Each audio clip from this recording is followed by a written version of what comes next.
Welcome to the Modern Medicine Movement Podcast with Dr. Thomas Hemingway. Have you ever looked in the mirror and said to yourself, I thought I'd be healthier, in better shape, feel better both physically, mentally, emotionally, and spiritually, and be further along in my life? If so, come on this journey with my dad as he explores all things health and wellness from a holistic medical perspective, even as a classically trained physician. He'll share integrative strategies to optimize health and inspire you to join the modern medicine movement. Welcome to the Modern Medicine Movement Podcast. Dr. Thomas Hemingway here. Super pumped, super grateful, excited to be here with you another day. It's a beautiful Monday. It's springtime.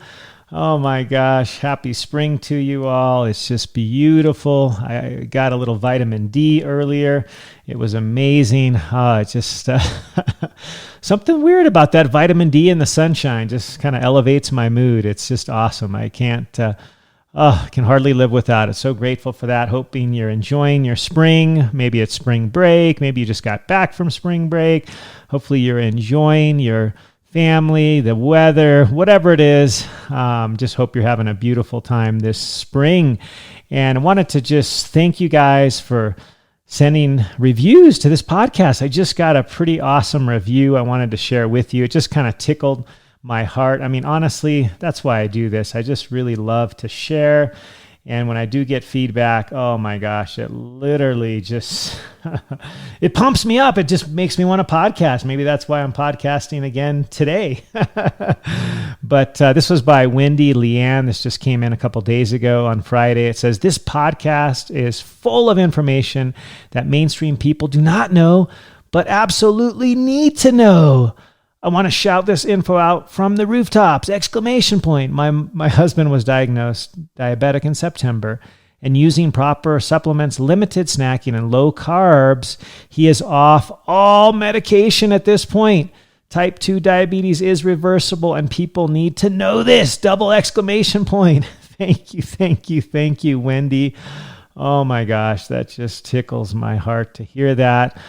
Oh, that's so awesome. And I echo that. Type 2 diabetes is not only reversible, but it is preventable. And all the things we've talked about in former episodes when we did that show with Dr. Benjamin Bickman, who wrote the book, Why We Get Sick. We talked extensively about insulin resistance and type 2 diabetes and how, if you have it, how you can get rid of it or reverse it. And largely this can be done without medication for the most part. You can be tapered off your medication under the guidance, of course, of your healthcare provider, but with simple things like, well, what did we learn last week?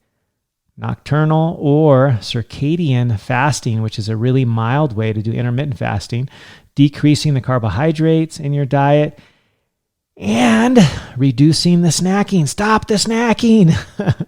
There's a reason why we get insulin resistant, because we just have too many carbs, too many snacks. We're putting food in our mouth 16 hours a day, the average person, and that is wrecking our metabolism. So the awesome part of this is that, yes, as Wendy appropriately has stated, this can be reversed, this can be changed, the ball is in your court. It's easy, it's simple, can often be done without medication. It's just cool stuff. So if you haven't heard the podcast on insulin resistance with Dr. Bickman, or the one that followed it that kind of explained it and sort of the how-to steps, please go back and listen to those. Please write a review. Please share this information if you find it at all valuable. Please hit subscribe. And really, if you can just click on that 5 stars and the review link right below and write something, it just helps get the podcast out there. And it tickles my stinking heart, and I just love it. So thank you for that amazing review. You can also reach out to me on Modern Medicine Movement Podcast at gmail.com. You can also find me on Facebook, Thomas Hemingway, or Modern Medicine Movement Podcast. I also have my YouTube channel as well. You can find me there, Modern Medicine Movement, and my email, Modern Medicine Movement Podcast at gmail, as well as at Aloha Surf Doc or Modern Medicine Movement at Instagram. So without further ado, I actually got this topic today from one of you folks. Yeah, one of you folks reached out and had a question about macronutrients. You wanted to hear about the macros, so I'm going to deliver today. And we're going to try not to get too deep into the weeds because one could easily do this. There's a lot of information here, and I think sometimes people get overly deep into this, into the weeds, so to speak. They overcomplicate something that really just doesn't need to be that complicated. I mean, when you boil it down, essentially, there's really only 3 macronutrients that we focus on, right? We have healthy fats, or just the fats in general, proteins, and I'll list it third because I think it's the least in order of importance, although overwhelmingly, the majority of us in the world tend to have a disproportionate amount of this macronutrient in our life and our diets, and this is the carbohydrates. And I purposely listed this last because I really feel like carbohydrates are not the most amazing a lot of the time because usually the sources that many of us get our carbohydrates from are typically not awesome. We often get our carbohydrates from things that we buy from some sort of a grocery store, supermarket, any kind of supermercado or market or whatever. They come with a label. They come with lots of refined, processed carbohydrates and other ingredients, which are not awesome for us, and they are horrible for our insulin levels, and they often can contribute to insulin resistance. So I list the carbs last because, in my humble opinion, they're probably the least important for most of us. And in fact, and I podcasted on this previously, believe it or not, and I know it's a little bit atypical, a little bit different than maybe what you have heard, we can actually survive just fine without any carbohydrates in our diet. Legit, like 0 carbohydrates, and we'll be okay as long as we're eating healthy fats, healthy proteins, and things like that, because our body, through the process of gluconeogenesis, which occurs in the liver, we can actually make all the glucose that we need to keep our blood sugar levels up so we don't have hypoglycemia, so we don't pass out. Our brains, believe it or not, can function just as well off of ketones. They actually don't need glucose to the degree that many of us think we need glucose. We just are under the impression that it's so essential because we're hooked on it, because of our deranged metabolisms, because we tend to have carbohydrates too much and too often that our body sort of runs exclusively off these carbohydrates preferentially and never actually dips into the fat stores, never gets into the actual fat burning phase. So we tend to get that a little bit out of whack. And actually, when you look at the data, probably 60 or more % of most people's dietary intake comes from carbohydrates. And I just think that's a little bit out of whack because that contributes to a lot of the problems that we suffer from here in society today, which include insulin resistance, which is basically found in 88% of us. 88% of the world suffers from insulin resistance, which puts us at risk for things like diabetes, obesity, heart disease, inflammatory conditions, brain fog, cancers down the road, bowel disorders. Tons and tons of things can stem from insulin resistance. So if you haven't read the book yet by Dr. Benjamin Bickman entitled Why We Get Sick, I would highly recommend that because it talks all about insulin resistance and how literally it can be at the heart of almost all disease. It tends to be a common denominator. And so anyway, when talking about the macronutrients, as mentioned, I think just from sort of a traditional teaching basis, we've all heard that carbohydrates and protein tend to generate 4 kilocalories, or the big C calories per gram of energy, and the fats 9 kilocalories per gram. So if you just took that at face value, you would think, oh crap, maybe I can only eat half as much fat as carbs and proteins because they generate twice as much energy, or they could be stored as twice as much energy. And that's sort of a yes and no. And I think what's often mistaken is that people get under the impression, which I don't blame them. It was sort of taught to us for the last 50 years is that quote unquote fat will make you fat. Well, that's not exactly true. In fact, from the outset of that teaching back in the 1950s, when we were kind of first officially told by Dr. Ansel Keys, and then later the American Heart Association, and later the US FDA, when they set apart the nutrition guidelines, they basically told us to stop eating animal fats, that fats were the enemy, and instead we should replace them with the very unhealthy vegetable or plant-derived, seed oils like vegetable oil, Wesson oil, cottonseed oil, grapeseed oil, soybean oil, safflower, sunflower, all of these artificially processed, quote-unquote, plant-based oils. We should be replacing the real natural fats like butter, lard, tallow, ghee with these processed sort of man-made artificial but plant-derived fats instead, like these vegetable spreads, be it, from the advent of Crisco back in the early 1900s to margarines and other, plant-based sort of PUFA, which is polyunsaturated fatty acid-based spreads. We were sort of, recommended to eat these in place of natural animal fats. And this now, fortunately, has finally been shown to not be awesome. In fact, all of these spreads tend to have not only the hydrogenated additional items the spreads should typically do, but they have the polyunsaturated fatty acids, or the PUFAs, which are highly inflammatory. And these are found to a much lesser degree in the saturated fats like butter, and even the much more beneficial oils like coconut oil, avocado oil, etc. They tend to have way less of these PUFAs, which are super inflammatory, and they cause all sorts of issues. And so we want to try to avoid these seed oils and these plant-based spreads and things that are full of these PUFAs, these polyunsaturated fatty acids.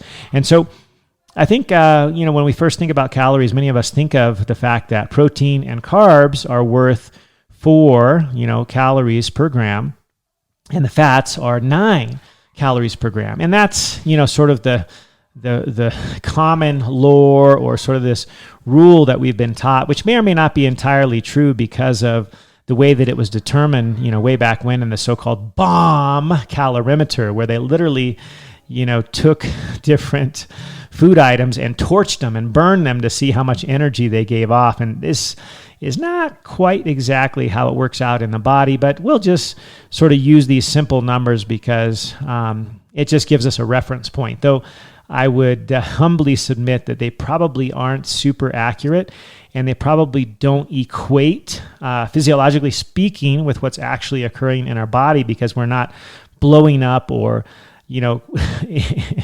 just torching the foods that we eat and burning them to see how much carbon dioxide, water, and heat energy is given off. That's just not the way it happens in the human body. And then you got to consider other things, like if you're eating the whole natural foods like fruits and vegetables for your source of carbohydrates, they tend to come with some fiber. And so the fiber content will slow the rise of glucose and also insulin.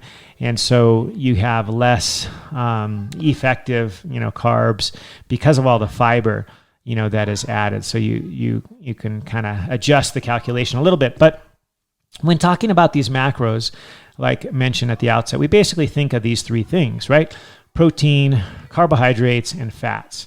And rather than perseverating and getting super, in the weeds about which one is better, what percentage of each we should have in our diet, and sort of arm wrestling about this, if you take different communities, like a vegan community versus a keto community, they're going to be way different in their macronutrient portions, if you will, because a lot of the vegans or vegetarians tend to eat high on the carbohydrate content because it's not as easy for them to get healthy fats, although you can find things that do have healthy animal fats, like the avocado and coconut oils and nuts and things like that, but they tend to be a little bit higher on the carb spectrum. And then the keto folks are basically like super low carb or no carb. And then people like me, I just consider myself an omnivore. I'm somewhere in the middle. I like to eat preferentially most of my calories in healthy fats and healthy proteins and try to eat sort of the minimum carbs. Now, I'm not anti-carb. I'm not a keto guy. I don't pride myself in, the the acidity of my blood or the presence of ketones in large degree. Like I don't wear, a ribbon or basically, tout on the internet and post about how, high my ketones are and promote that as a badge of honor. Like some of these keto folks, they're just insane. It's all about how high your ketones are. And I don't actually agree with that because although ketones are an excellent source of energy, and I'm all about having low carbs, I think that's fantastic. I think zero carbs is probably not the way to go either, because if you're always in ketosis and you never have any carbohydrates, there can be some potential issues there as well.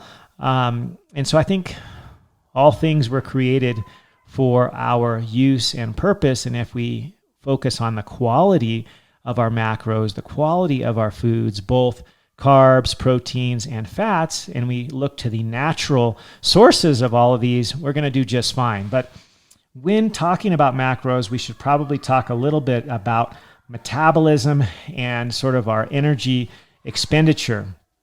All of us tend to have some sort of a resting metabolic rate, if you want to call it, or a resting energy expenditure.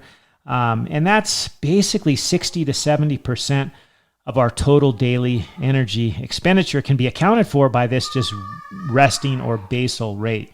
And so in addition to that, we have whatever movement we do, right? We always like to, promote the 6 for 6 or try to move your body at least 6 days a week, exercise in some fashion, even if it's something super simple like a walk, move your body. And this will add, the additional energy expenditure from our purposeful physical activity. Okay. There's also another energy expenditure in our diet, which is based upon the foods that we eat. You might have heard of this before. Some people refer to it as the TEF, or the thermal effect of food, or some people call it diet-induced thermogenesis. Now, this is the energy associated with the rise in metabolic rate after we eat, because when we eat, it does take some energy to process and digest that food, right? I've talked about this in previous podcasts. That's why we don't want to be eating all day long and have all this energy being shunted towards our guts to process and digest our food. Then we're going to feel tired all the time. One of the reasons people erroneously eat all day long because they think that eating gets their energy up. And actually, it brings your energy down because it requires constant, blood flow to the gut and the parasympathetic nervous system, which shunts the blood to the internal organs in the gut to process and digest that food. And this is accounted for in that diet-induced thermogenesis, or the thermal effect of food, because it does take energy to process your food, process your meals. And so if you're literally snacking all day long, it's no wonder you're feeling tired, because you're expending a lot of energy just processing that food. So it's a little bit counterintuitive. I know you think, oh crap, I need that energy boosting, granola bar or snack or whatever it is. And often that will not only be counterintuitive in its effects, but it'll actually make you more tired. Have you ever had that sort of postprandial slumber, or in Hawaii, we call it the Polynesian paralysis? After a big meal, like after Thanksgiving dinner or big Sunday meal or something, you just want to go and take a nap because all of your energy is being shunted to your GI tract, or your gut, your stomach, your intestines, and so on, via the parasympathetic nervous system, which responsibility is to sort of have the rest and digest, parts of the nervous system. That's what it's responsible for. And you get tired, right? You eat a big meal and you just want to take a nap. And part of that is exactly this blood flow shunting and the fact that it requires energy to digest and process that food. So the other things that account for the differences in metabolic rate are your muscle mass, and that's sort of obvious. The more muscle mass somebody has, the more energy that's going to require. And so that's used in that calculation. And so when you think about your energy expenditure, you got to take these things into account. Your lean body mass, your body size, your basal metabolic rate, and these can be all calculated, approximated, I should say, not exactly calculated based on, weight and body circumference and things like that. But you can use some calculators online to get a basic idea of this, because I think it's important to focus on being able to have a diet that is sufficient for your energy expenditure, which would be that basal rate plus the exercise or the activities that you do, because I would not recommend any significant caloric restriction, right? We've talked about this when I've done podcasts on dieting, that when you diet, one of the most common ways that people do this is that they try to eat less calories, right? That's what's always purported out there in the lay press and the media. You got to eat less and move more. That's what everybody says. Eat less, move more. Eat less, move more. And I'm kind of tired of hearing that, because it doesn't work. At least it doesn't work long term for a lot of reasons, right? I mean, number one, none of us like to restrict ourselves, right? We don't want to be restricted in what we can and can't eat as far as the calorie intake, and nobody wants to count their calories, keep a notebook. I mean, come on, that's so restrictive. And at the end of the day, almost all 90+% of people who practice this type of caloric restriction or limiting their calories in a dietary form, they almost always gain weight in the long run. They just can't keep it off. It's just no way to live either. Like, it's not fun. Trust me, I've seen lots and lots of people live this way, including members of my own family, and it just sucks. It's not the way to live, and it just doesn't work long term. In fact, they did a recent study looking at this, and it was like the chances of losing weight with caloric restriction, limiting your calories, and keeping this weight off for the long term, for 1 or more years, was basically 1 in over 200. It's like 1 in 240 something to keep that weight off with this technique, dietary restriction via calorie restriction, caloric restriction. So it's not very effective.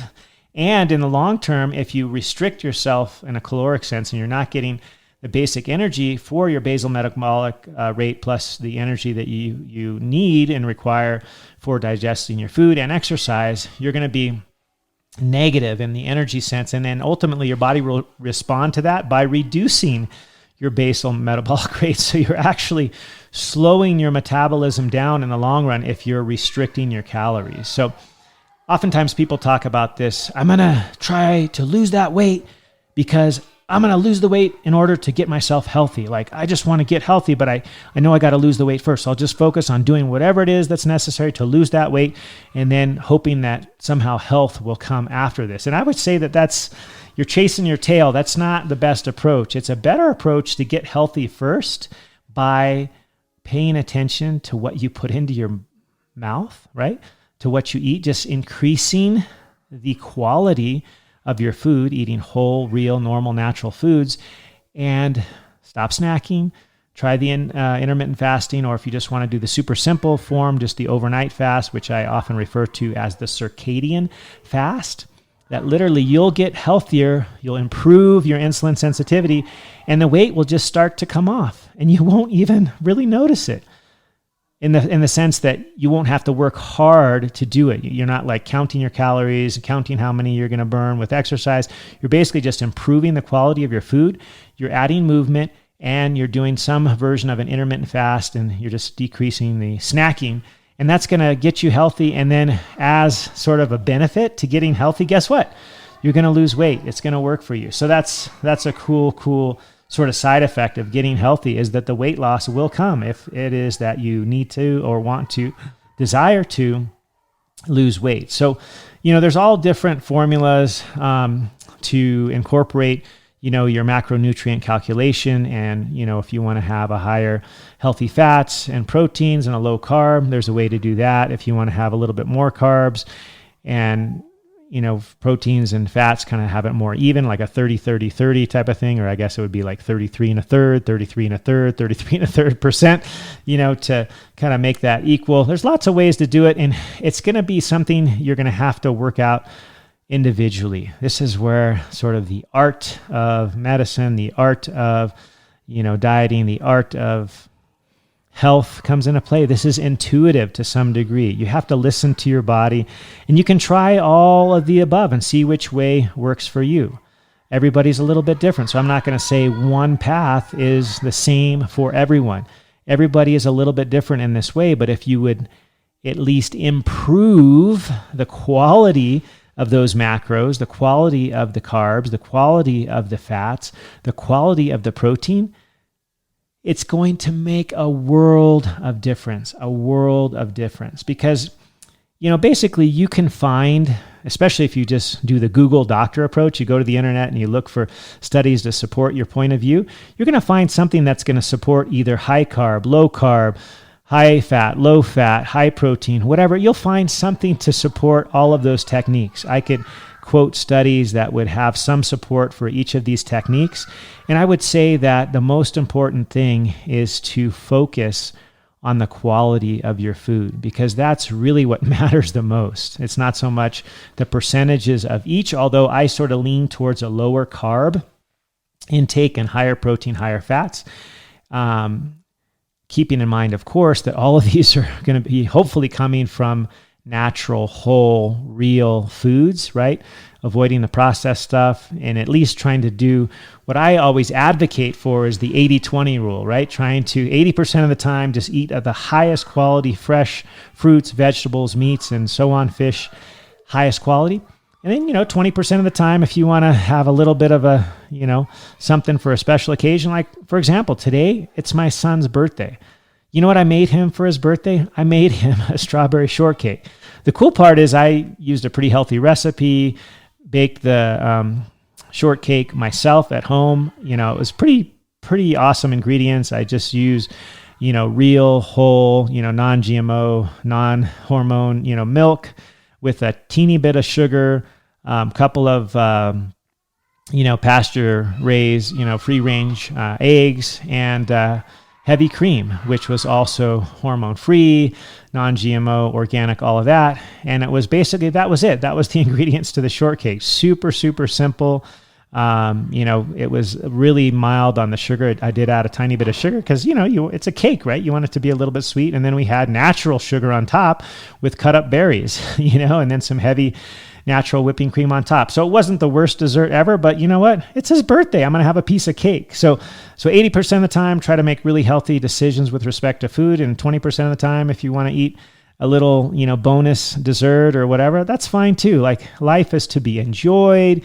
It's to be lived, to be abundant, and just, be able to enjoy your kid's birthday or a friend's event or whatever. And you don't have to be in this always, I have to limit my calories. I have to be so restrictive and wear that sort of sulky face and, I can't enjoy that. Like, that's no way to live. I'm all about to the 80-20 rule, but really focusing on improving the quality of our foods, because I would not advocate the calorie counting or the caloric restriction, because those really just don't work in the long run. In fact, with respect to caloric restriction, there's a lot of downsides, right? I talked about already how it can lower your metabolic rate.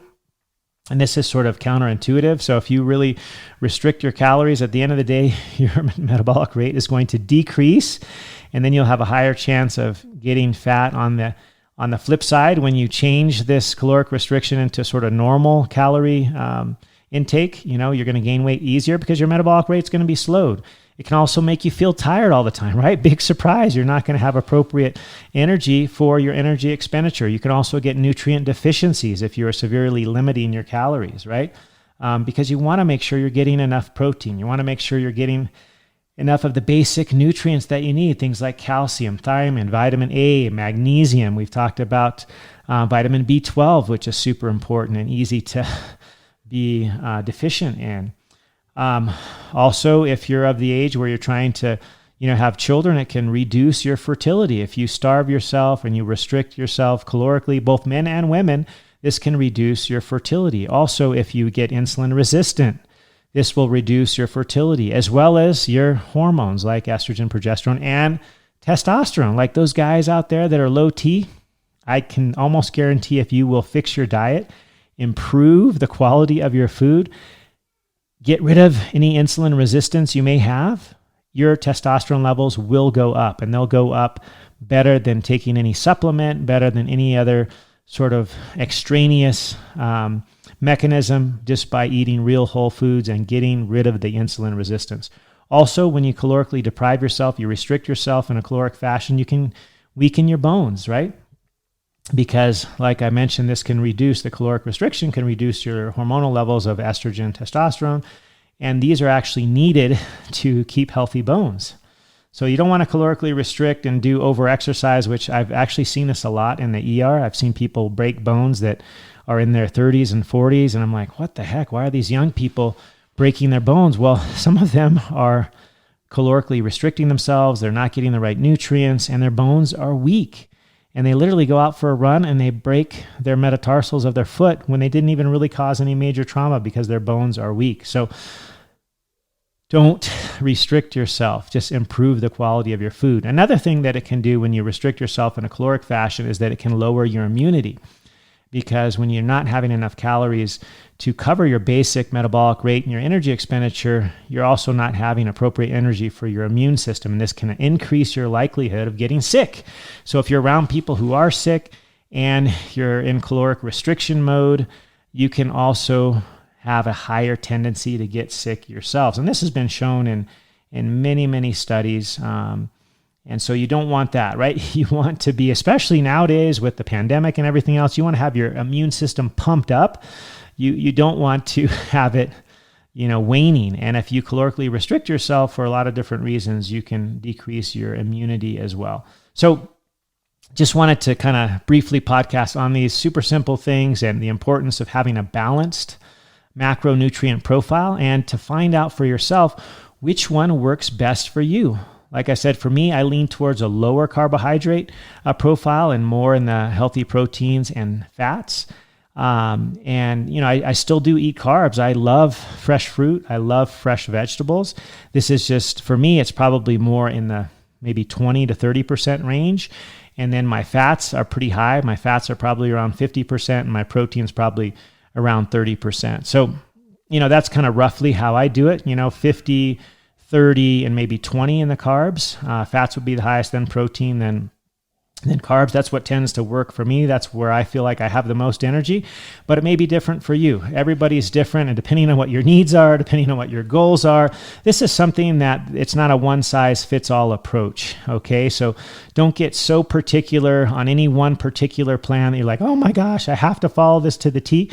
Try several different approaches, try a low carb, try a medium carb, try all these different mechanisms, high protein, depending on what your goals are. You're trying to, increase your body, muscle mass, your lean body mass, you want to build your muscles, whatever, you might want to really increase your protein content, 1 to 2 grams per, pound a day type of thing, but make sure you're getting healthy proteins, right? And so, this can vary. Don't get too in the weeds about one particular technique. It's not a one size fits all. Everybody is different. It depends on what works best for you. We're all individuals. We're all unique. It's so awesome. We're uniquely human, but we all have a little bit different, makeup, and depending on what we do as far as what activities and where we are in our lives, there's no one size fits all approach. So don't fight against, your neighbor or someone online about, oh, this is better, blah, blah, blah. There's support for all the approaches, but I would suggest that if you would just stick to the mantra of real, whole, normal, natural, unprocessed foods of all the categories, carbohydrates, proteins, and fats, you're going to be way better off. And just, try the different techniques and see which one that you tend to thrive with, because you want to thrive. You want to have that energy. And I would suggest that all of these techniques can work, and they can work for different people. And I'm not sure what yours might be. So mix these techniques with healthy, other approaches, daily movement, proper sleep, and intermittent fasting, decreasing the snacking, do circadian fasting, what have you. All these techniques together will work in a synergistic fashion. In other words, they'll all help one another, and you will truly be able to obtain health. So there's lots of different ways to look at this. There's ways to calculate your basal metabolic rate, all these sorts of things. It's kind of a fun exercise. I don't do it very often, might do it once a year, but it's kind of fun to do. I certainly don't perseverate on the numbers, but it just gives me a ballpark because I like to kind of have an idea of what my metabolic rate is, but it's not something I'd be calculating on a daily basis. Like I said, maybe once a year, just to give yourself a rough idea. And then really the main focus on the day-to-day basis is just on the quality of your food. That's what matters the most, the quality of the food, not the percentages of each one, because there's support for all of them. There really is, and it just depends on what your goals are. So don't get wrapped up in it. Just remember to increase the quality of your food. All right, so that's it for today. Just really wanted to put that out there and just kind of relieve some of your stress and anxiety, because I think too many people are putting way too much emphasis on which macro is better than the other macro and what percentage is better. And like I said, there's really support for all the different techniques out there. I tend to lean towards a lower carb, but that may not be right for you. As long as you eat healthy food, you eat high quality food, that's the most important at the end of the day. And then if you can incorporate good, healthy, restful 7 to 8 hours of sleep a night, try some intermittent fasting or just the simple nighttime or circadian fasting. And then don't snack during meals. Try to give your body a rest, because remember all that energy that is required to break down your food, and then the thermogenic effect of food, that can be depleting you. That can be making you tired all the time. The more you eat, the more you can get tired. So try to limit it to your meals and not snack a lot in between, and then do a nice circadian or nocturnal fast at night. And you'd be surprised how much energy you can have. Improve the quality of your food, move every day, sleep well, and remember the 80-20 rule. Don't beat yourself up if you want to have a piece of cake at your kid's birthday like I'm going to do tonight. So anyway, love you guys. Thanks so much for listening. Please, if you've had any value tonight or today listening, just share this with your friends, family, and subscribe. Aloha.